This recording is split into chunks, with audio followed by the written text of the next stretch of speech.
ईस्वी सन और विक्रम संवत दोनों में 58 साल का अंतर होता है। अभी तक हमने तुलसीदास जी के चरित्र को विक्रम संवत के अनुसार बताया। संक्षेप में ईस्वी संवत के अनुसार, ईस्वी सन के अनुसार 1596 में तुलसीदास जी का जन्म हुआ था। 1496 में तुलसीदास जी का जन्म हुआ था। 1525 में उनका विवाह हुआ। 1573 में उन्होंने रामचरितमानस लिखना चालू करी। तो 1973 में हमने मानुष शताब्दी वर्ष मनाया था। 400 साल 1973 में पूरे हुए थे। और उसके बाद में 1622 में उनका देवासन हुआ। तो ये 2022 में उनको पूरा 400 साल हो गए हैं उनको अपना शरीर छोड़े हुए। तुलसीदास जी जब देखा उन्होंने कि अब 126 साल की उम्र तक वो जिए और अंतिम समय में भी वो स्वस्थ थे और सब काम अपना स्वयं करते थे, स्वावलंबी जीवन जीते थे।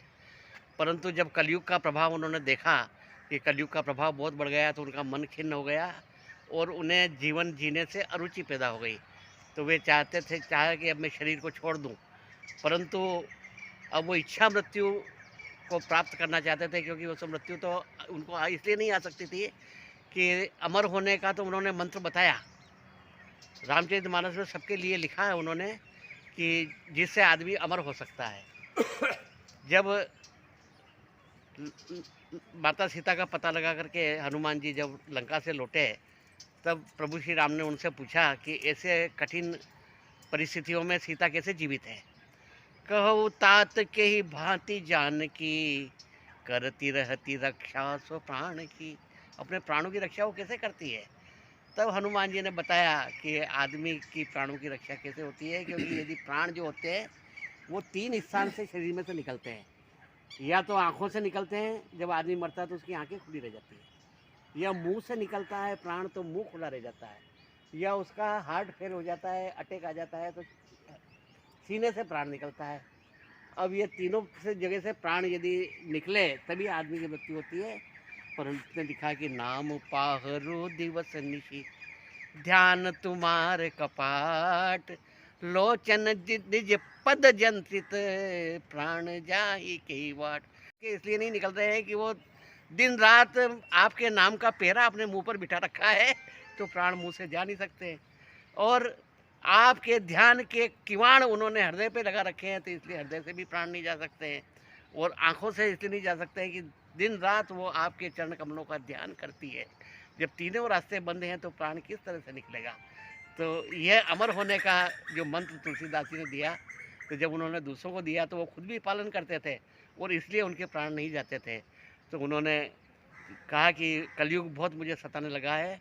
और संक्षेप में कलयुग के लक्षण जो उन्होंने लिखे हैं वो ये है कि पंथ वही जाके जो भावा, और पंडित वही सो गाल बजावा। जिसको जो मन में भाता है वही उसने रास्ता चुन लिया है। कोई वेद मत से नहीं चल रहे हैं। और वही पंडित है जो बड़ी बड़ी बातें करता है और ढोंग करता है। और जाके नख और जटा विशाला, सो तपसी प्रसिद्ध कलिकाला। बड़े बड़े नाखून और बड़ी बड़ी जटा रखने वाले इस कलयुग में बड़े तपस्वी कहलाएंगे।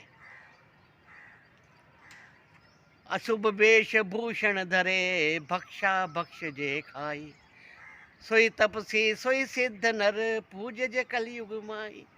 जो अशुभ वेश का धारण करते हैं, मांस मदिरा भक्ष अभक्ष सबका भक्षण करते हैं, और वही सिद्ध और वही तपस्वी कलयुग में पूजी माने जाएंगे। इसका आशाराम, राम रहीम और रामपाल इनके उदाहरण है कि ये तुलसीदास जी ने लिखा था कलयुग में इस प्रकार से होगा। नारी विवश नर सकल गुसाई, नाचई नट मर कटकी नाई। आदमी औरत के वशीभूत हो जाएगा और जैसे मदारी बंदर को नचाता है वैसे औरतें आदमी को नचाएगी। और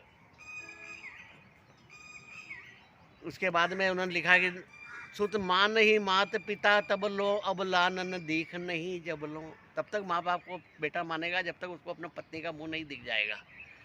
नारी विवश नर सकल गुसाई, नाचई मर कटकी नाई।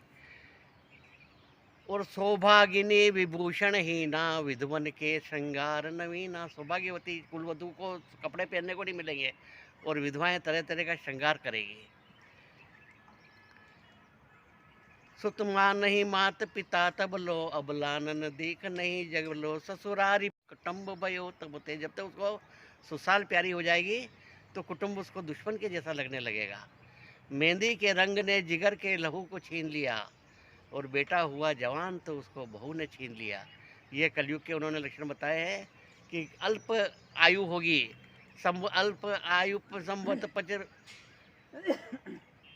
5-10 संवत यानी 50 साल से ज़्यादा ये लगभग आदमी की उम्र होगी।